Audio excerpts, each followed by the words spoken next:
It was so bad. Actually, right behind you, there was a car on top of what was left of a roof of a house or something from somewhere. And once we cleared that, we found a truck under it. Didn't even know it was there. I understand why you came out here, but I mean, that was a quick response to get out here. Yes, ma'am, it was. We, as soon as we heard about it on 4th of July, we immediately got our assets together and deployed the following morning out here. What were you able to bring, and what was your immediate, I guess, priority? Well, we were able to bring our machines, and you know, whenever things first happened, we kind of went to the place that was getting the most publicity, which was Kerrville, and we got down there, and there was a whole lot of people. It wasn't very organized. It's always like that, but really our organization, Cajun Navy 2016, we try to focus on the smaller towns that don't get as much coverage and people don't know about.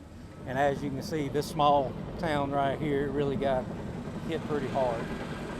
I know that yesterday they found what may be the last missing person in Travis County. Did you all, I know I had talked a little bit before, did you all help in that effort, and how did you help? No, ma'am, that was county workers. We were actually working on the other side of that low water bridge and at this spot here also. But yeah, the county workers that were clearing the debris between the bridge and the new low water bridge, they discovered that. Gotcha. You all didn't help in clearing the debris to help the searchers get in there? Not in that particular location, no, ma'am. We actually found, I forget exactly what day it was, maybe the beginning part of the week.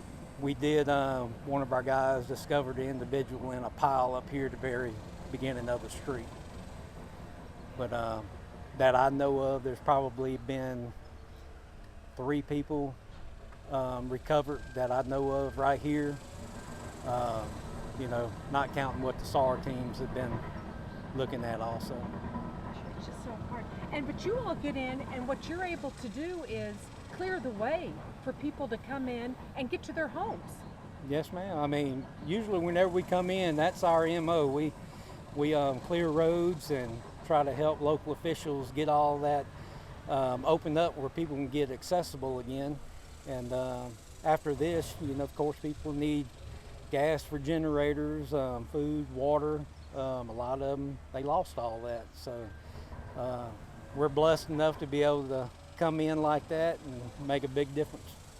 And I know it's also, I mean, you can't even get your insurance adjuster out here until you clear the road. Yeah, I mean, it's a process, you know. In the first part, you have search and rescue, and then unfortunately comes recovery. And then we try to get debris cleaned up where these homeowners can kind of get back in and get that adjuster out here to kind of see what's going on and hopefully get them stabilized as quick as possible. How is this deployment for you all different than maybe others that you've done?